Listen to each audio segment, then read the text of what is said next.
Alright, over the last year, during this pandemic that was unfortunately not being handled very well, I had realizations there's one big fandoms that I realize exists. BL fandom. For those who are unfamiliar with this genre, it is short for boys love. Or stories that depicted love story between two men. Oh my god, the gays are coming. They will rain hell upon us. I think the first time I ever watched love story between men in the movies was Brokeback Mountain. But I was too naive to understand the story, or instead I couldn't analyze it. The controversial genre was introduced in the 80s, mainly created for an audience of teenage girls. Still, the term has since evolved to revere any fictional media that depicts romantic relationships between men. Fanfictions, anime, webtoons, and boy love drama have become increasingly popular among diverse audience worldwide. For example, Thailand and Taiwan have led the BL genre. Taiwan might be one of the most progressive Asian countries regarding LGBTQ rights. The same cannot be said when it comes to Thailand.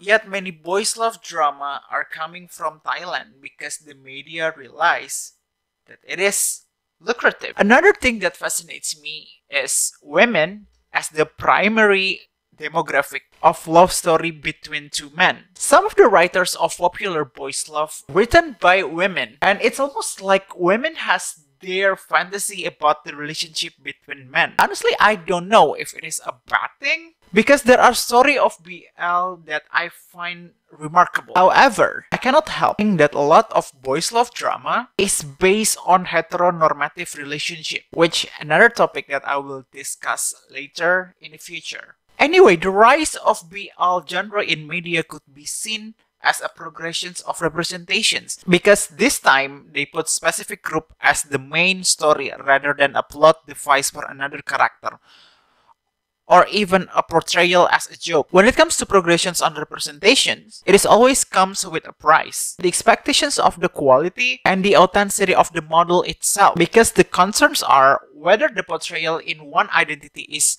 only being used as a mere marketing ploy, a plaything for a creative, a mark of edginess, or a commodity, especially with the rising community of BL fandom. It is not something that out of the considerations that a lot of people taking advantage of a particular society. Another problem that the LGBTQ community will find is superficial stereotypes or queerness for dramatic effect portrayal. In this video, I'll be talking about queerbaiting in boys love drama.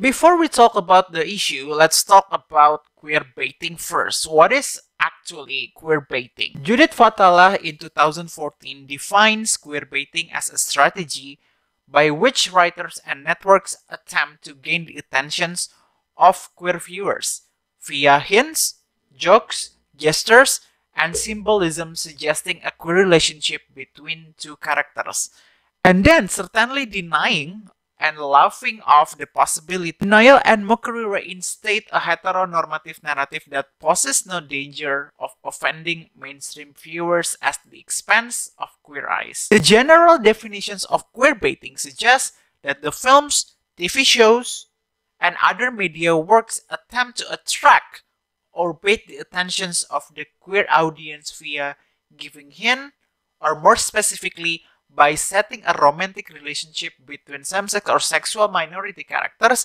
and then denying or rejecting the possibility of the queerness itself. If you wanted Wikipedia definitions, queerbaiting is a marketing technique for fictions and entertainment that creators hint do not depict same-sex romance or other LGBTQ plus representations. They do so to attract or bait a queer or straight ally audience with the suggestions of relationship of the characters that appeal to them, while at the same time attempting to avoid alienating other viewers. How are boys love depicted as queer baiting, even though the story is definitely about relationships between men? Well, it's true, but the critical point that I have in mind is taking profit from a particular group of societies.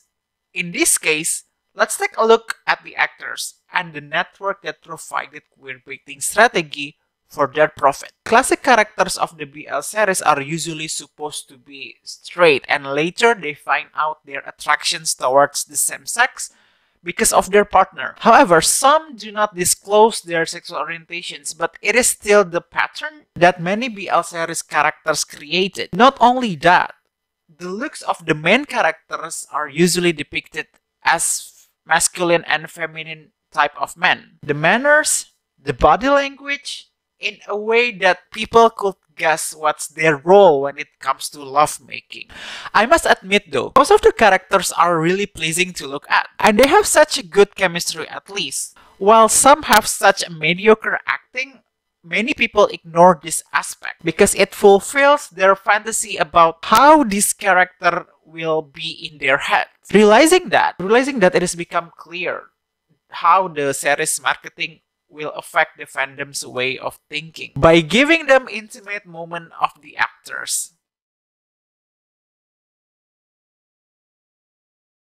One of the way is fan service. One of the things that I noticed about queerbaiting promotions after the series being aired, I found a lot of videos showing public display affections, whether in a media interview or supposed to be everyday life. Even the fandom compiled all of the interview available as a content and gaining a lot of tractions. Not only that, but the network itself without fail try to include this intimate moment in every show involving them. The first BL series that I watched is Together, the series from GMM TV network. Bright Fajirawit and Win Metawin portrayed the main characters. After Together, the series, they gained millions of followers in short amount of time. At the same time, the story itself is pretty predictable to my liking.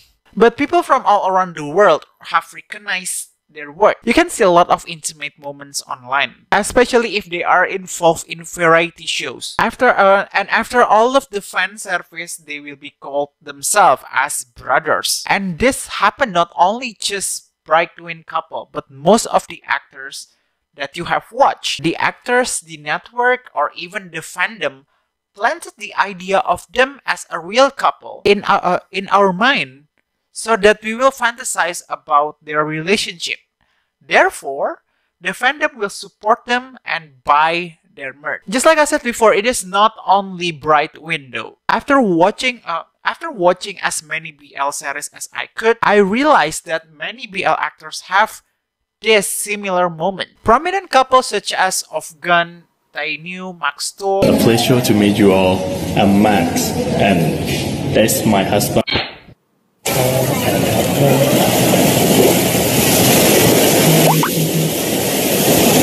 Art mix, so on and so forth, as if it's a way to satisfy the fans' longing for the relationship itself. Beforehand, I told you that demographic of this genre is mainly women. I asked my Thai language teacher about why she likes to watch BL. She told me that she realized as a woman she really enjoys BL. She told me that she realized as a woman she really enjoys what BL has to offer when it comes to affections and the sensitivity of feelings that she knows it is something that she might find impossible to get. And I tried to find another reasons on Reddit forum. There are few reasons why women like BL. Number one, they like to see attractive men. And yes, you can see this in many BL series because it is a selling point. The second one, they like to see men showing emotions, talking about feelings, and being affectionate. Number three, usually the main characters has some female qualities that they could relate to. I don't think it isn't good because there are many stories written by women in the BL genre that I actually like. However, because these ideas are coming from fans, it could harm the representations that people in the community are looking for. For instance, the relationship between men will be fetishized by fans. Not only that, but the portrayal of gay men and bisexual men as well. All of these coming from BL stories through the heteronormative point of view, but also amplified by the fan service from the actors. After all, they will hide that they are actors. Or maybe some of the actors would put themselves in the situations which they will be shipped with another people. And it's not only that. I also come to the realizations not only the couple is being fetishized, but unfortunately, not only the couple that is being fetishized, but unfortunately, with people that has nothing to do with what they are watching. They start to shipping people and wondering about their roles in bed based on what they see. But what makes it problematic is the portrayal of wife and husband just because they see one of them have this feminine quality. I remember seeing a comment that some fans wouldn't support Max Natapol any longer just because now he is in a relationship with women. And still, apparently, for some of these fans, his on-screen partner Tul Parkorn was hurt because of this, even though fans have nothing to do with their personal lives. I think that I could say that's the effect of unnecessary fan service. Conclusions.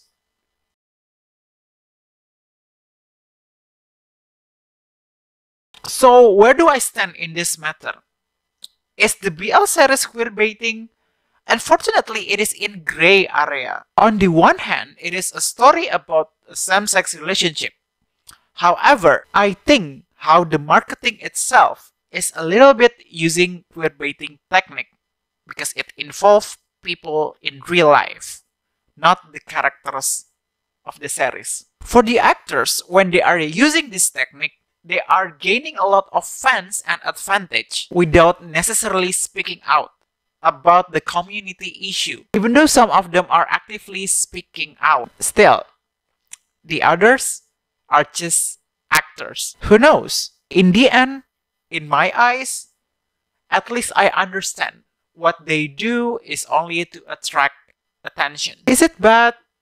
It depends. I don't personally affected by this, but you might want to draw the line as a fan to what's the actual representations that people looking for. Although it is not as simple as the way it is. Looking at this phenomenon is kind of intriguing because it creates the whole culture of the BL genre. So what do you guys think? Do you consider it a queerbaiting? My conclusions, it is in gray area because but the marketing itself, the act of skinship, or as we call it as a fan service, it could potentially a queerbaiting because people still get profit and advantage by portraying themselves as a friendly guy who might think it is okay to love everyone but never speak about it. I'll see you guys in another analysis video. Goodbye.